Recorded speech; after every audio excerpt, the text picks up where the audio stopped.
सकाफत में, हमारे माजी में कहानियों क्या एक रवायत थी। छोटे बच्चों को, मासूम बच्चों को, थोड़े से बड़े बच्चों को दादियां और नानियां कहानी सुनाया करते थे। ये टीवी आने से पहले, ये मोबाइल जैसी बीमारी आने से पहले, इस तरह की कई सोशल मीडिया और इंटरनेट के आने से पहले सिर्फ एक ही एंटरटेनमेंट थी कि शाम को छोटे छोटे बच्चे अपनी दादी नानी अम्मा के पास बैठे होते थे, कहानियां सुन रहे होते थे। उन कहानियों की बड़ी कदर थी और वक़्त थी बेटे। उसके अंदर अमूमी तौर पर शहजादे और शहजादियों का जिक्र होता था,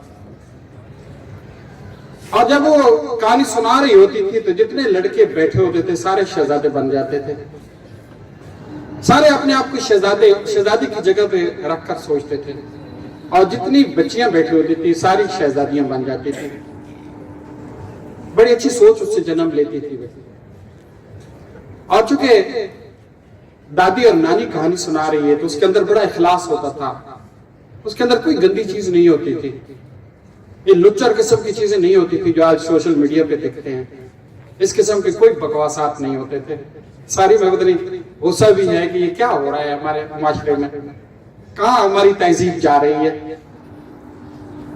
तो उसमें जो शहजादा होता था, वो शहजादा मुसीबतों से लड़ रहा होता था, देव से लड़ता था, जिसने शहजादी को कैद कर रखा होता था। उसके सौतीली मां उसको दरबदर कर देती थी, उस परेशानियों में होता था। उसके रिश्तेदार उसके बाप का तख्त छीन लेते थे, उनके साथ लड़ रहा होता था, और बड़ी जुर्रत और दयानतदारी से लड़ रहा होता था।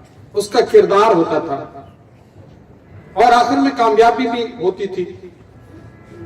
इस तरह शहजादियां भी अपना रोल बड़ा खूबसूरत अदा कर रही होती थी, कोई गंदगी नहीं होती थी।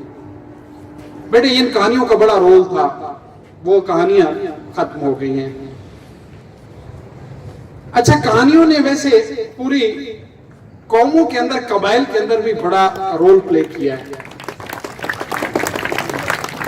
ये जो हम सुनते हैं ना कि दौरे नबी से पहले जंगें होती थी, 100 साल 150 साल तक जंगें ये जारी रहती थी। ये कैसे जारी रहती थी? ये कबाइल होते थे, खाना बदोश कबाइल सहराओं में रह रहे होते थे, और उनकी एंटरटेनमेंट के लिए कौन होता था? एक कहानी करने वाला था। पंजाबी में उसको कहान कहते हैं।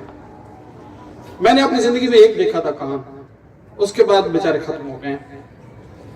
वो सारी रात कहानियां सुनाता था, किस्से सुनाता था।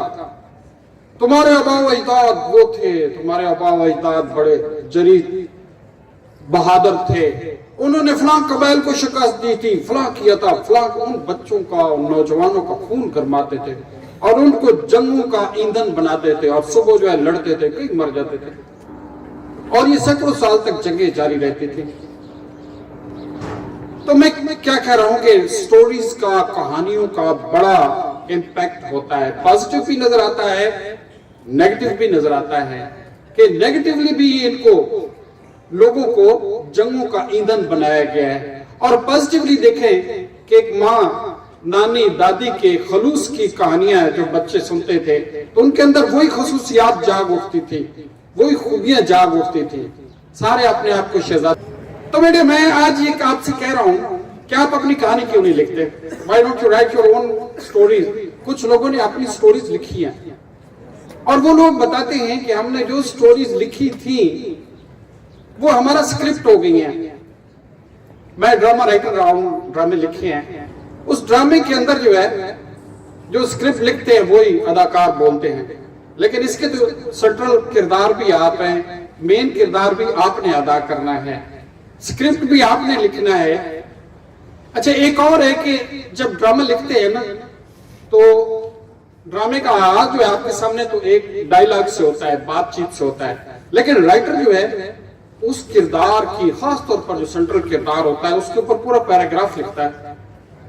वो बताता है वो लड़का जो है, नौजवान जो है, कितनी उम्र का था, वो किस तरह से उसकी क्या तालीम थी, कैसा लिबास पहनता था, कैसे वो मुस्कुराकर बोलता था, कितनी जुर्रत के साथ चलता था, कितनी मतानत थी, कितनी संजीदगी थी, ये सारी चीजें उसके डिस्क्रिप्शन में लिखी जाती है।